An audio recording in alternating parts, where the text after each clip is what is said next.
It was a gray day at St. Mary's Children's Hospital. The rain tapped against the windows and the silence in the hallways felt heavier than usual.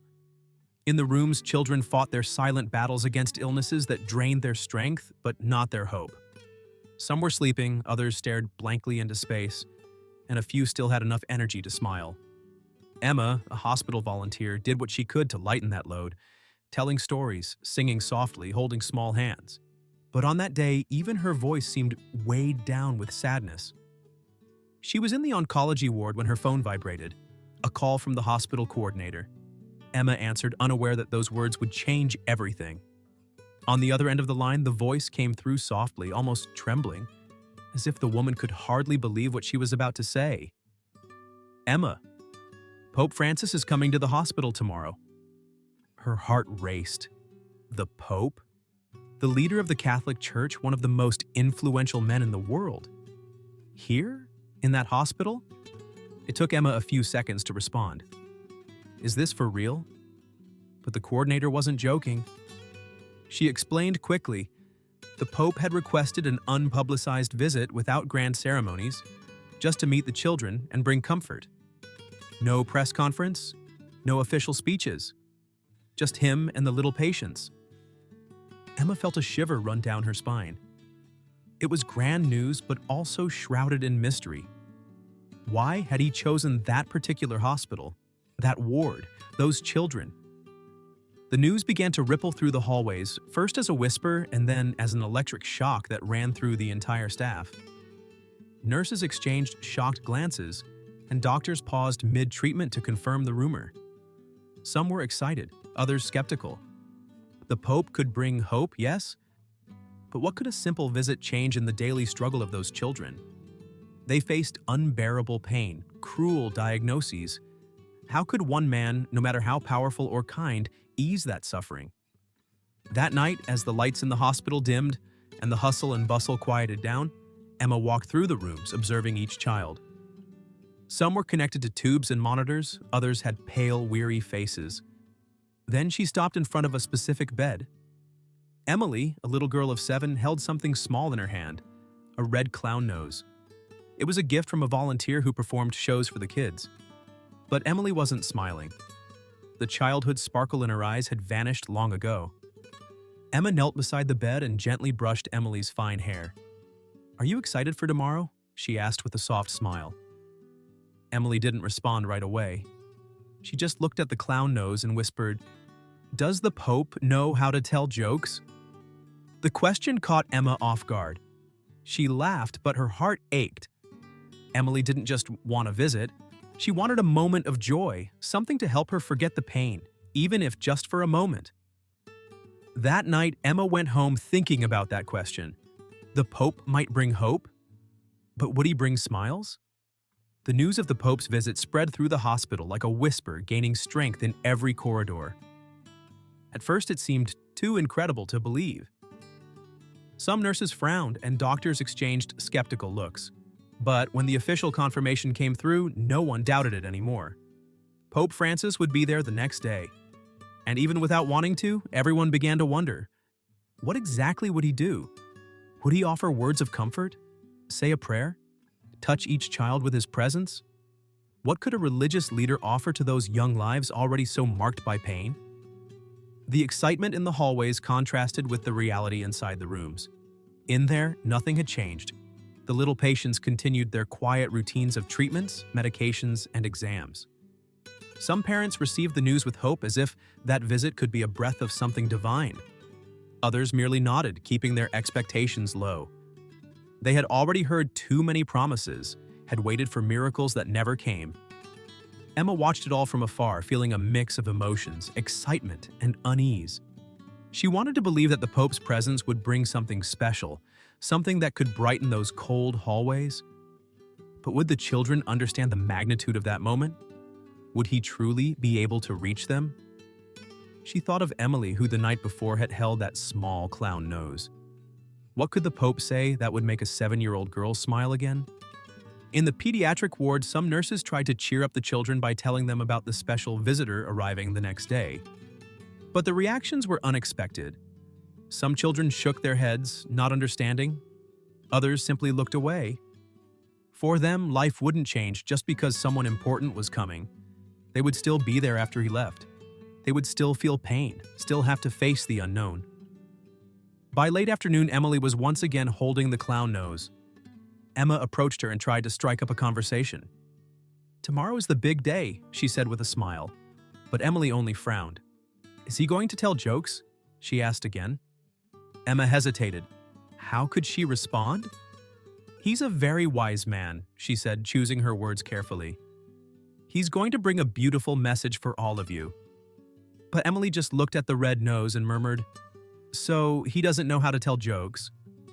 Emma felt a tightness in her chest. What Emily wanted wasn't a lovely speech. She wanted something simple, something that would remind her of the childhood that illness had stolen away. Emma wondered for the first time if the Pope would truly understand that. That night, the hospital was quieter than ever. It was as if everyone was waiting for something, not quite knowing what. Hope was present, but so was doubt. Something significant was about to happen, but no one yet knew how or in what way. The dawn brought a different energy to St. Mary's Children's Hospital. For the first time in a long while, there was an aura of anticipation in the air. Nurses adjusted their uniforms, doctors checked the last details, and the corridors felt busier than usual. But amid all the preparations, something curious was happening. There were no extravagant decorations, no banners or posters announcing the visit. At the Pope's request, everything was to be simple. He didn't want an event. He simply wanted to be present. Outside, the activity was greater. Journalists gathered outside the hospital, eager to catch a glimpse of the moment. Authorities and security personnel positioned themselves strategically, ensuring everything ran smoothly. Then, when a black car slowed down and parked at the main entrance, time seemed to stand still. The car door opened, and for a brief moment, no one moved. And then, there he was, Pope Francis, dressed in white, wearing that serene smile known worldwide. But in person, there was something different about him. He wasn't just a religious leader, he was a simple man who seemed to carry in his eyes the weight and tenderness of someone who had seen much pain, and yet still believed in the beauty of life. He walked slowly, with no hurry, greeting each person who extended their hand. There was no rush, no rigid formality. He looked into the eyes of everyone as if he truly saw them, as if, at that moment, every person there was the most important in the world. And then he entered the hospital. Inside, the children had been gathered in a special room. Some were sitting, others in wheelchairs, a few still wearing masks. The atmosphere was quiet, a silence filled with anticipation and uncertainty. For many of them, it still didn't make sense. A man in white would come here, say some beautiful words, but then what? Emily was among them. Small, fragile, holding the clown nose in her hands. Her fingers twirled the tiny red object, as if it were her only distraction. She looked at the door, but without enthusiasm. For her, it was just another ordinary day. And then the door opened. The Pope entered. The air in the room seemed to shift. Some children's eyes widened, others became shy and lowered their heads. He smiled, walking among them, holding small hands, bending down to be at eye level with each child. And then he stopped in front of Emily. It was there, in that moment, that something unexpected began to happen. Pope Francis knelt before Emily, his eyes reflecting a warmth that words couldn't capture. He didn't say anything right away. He just looked at the little girl and the object she held. A well-worn red clown nose, perhaps from being squeezed so many times. The whole hospital seemed to hold its breath. Nurses and doctors watched from a distance. What would he do? What would he say to a child who had heard so many empty words? Emily, for her part, didn't seem impressed. She didn't move, didn't smile. She just tightened her grip on the clown nose between her fingers, as if it were the only real thing in that moment. The Pope noticed this. Then with a gentle smile, he pointed to the small object.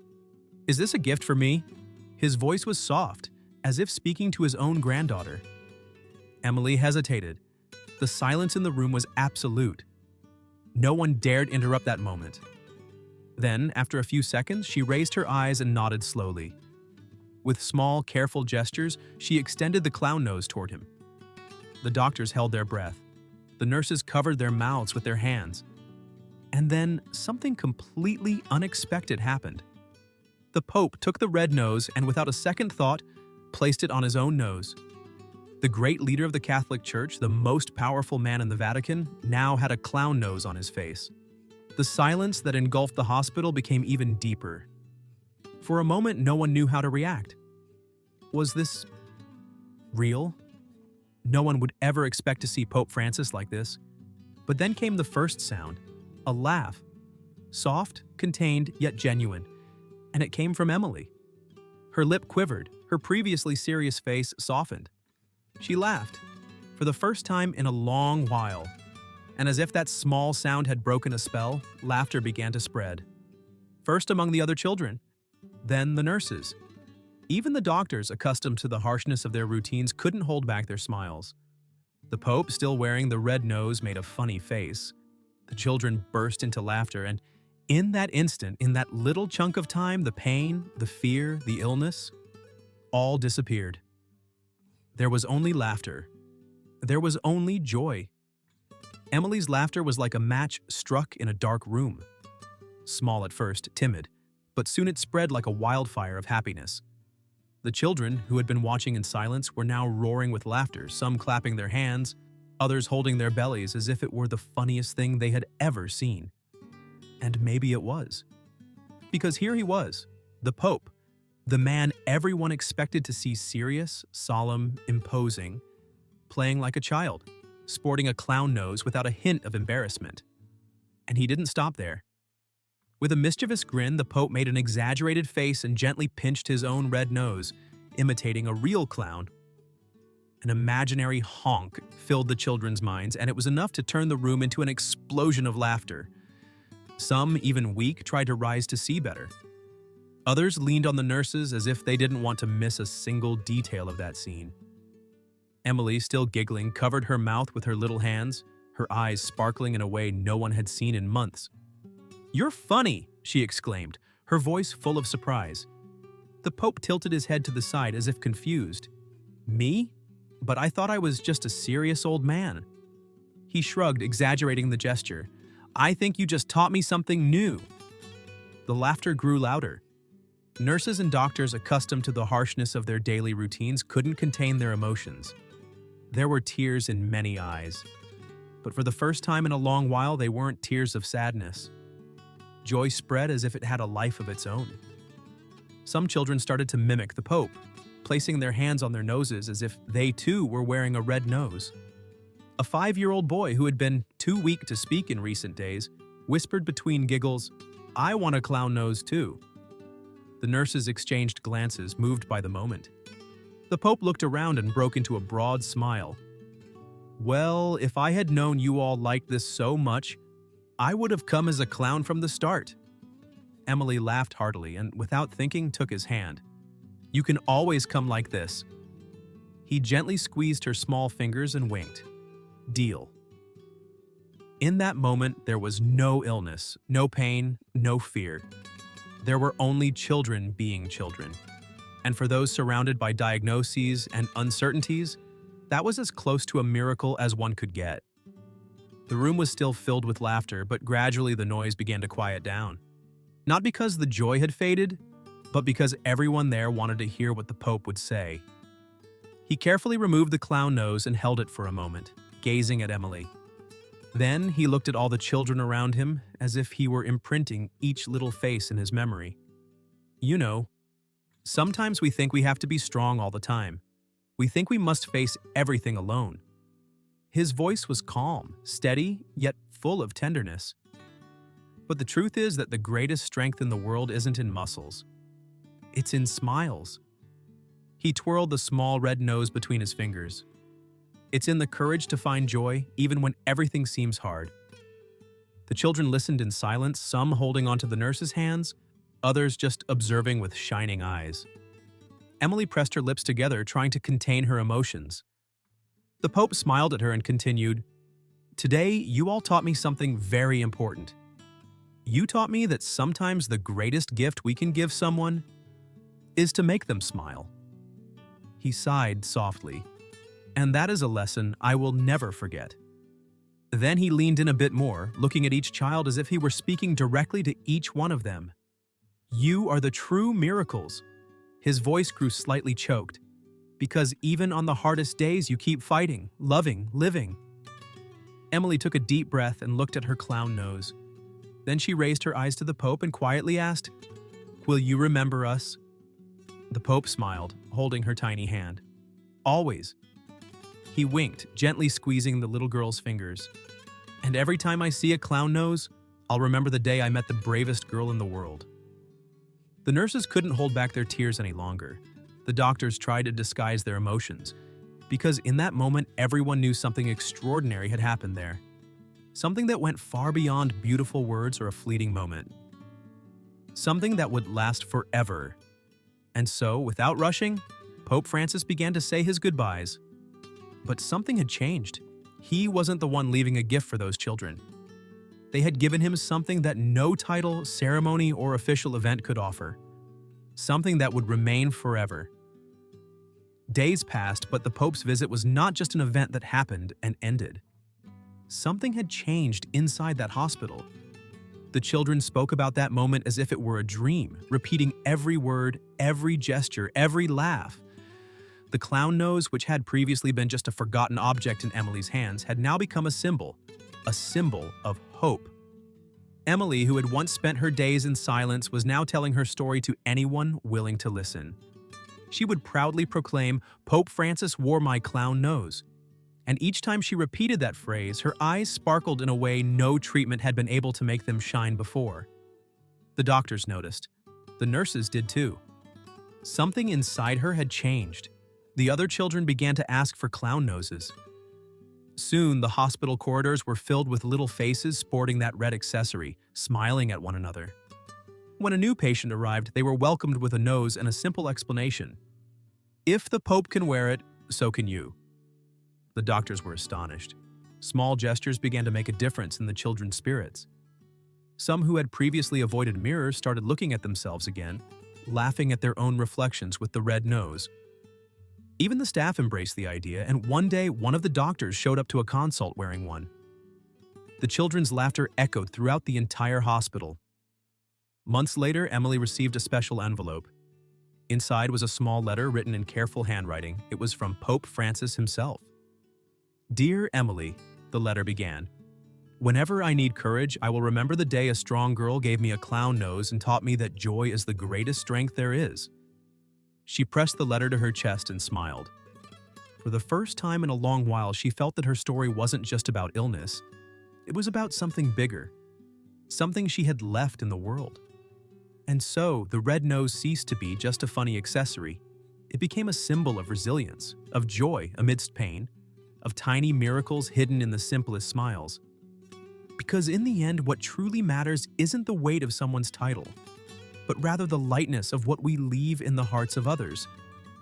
The story of Emily and Pope Francis teaches us that sometimes a small gesture can change everything. That true strength isn't found in power or authority, but in the ability to bring light to the darkest moments. That a smile can be as powerful as a prayer. How often do we forget the importance of joy? How often do we let ourselves be weighed down by life's burdens and forget that even on the hardest days, we can still spread a little lightness? Type in the comments what you thought of this story. This is a gesture of gratitude and motivates us to bring more stories like this. If this story touched your heart, I want to know, what was the most memorable moment that made you smile, even in the midst of difficulties? Your testimony could be the light someone needs today. And if you believe in the power of joy, in the impact of small gestures, and in the value of stories that warm the heart, subscribe to the channel and turn on notifications. Because here we will always have stories that remind us of what truly matters. Stay blessed, and until the next video.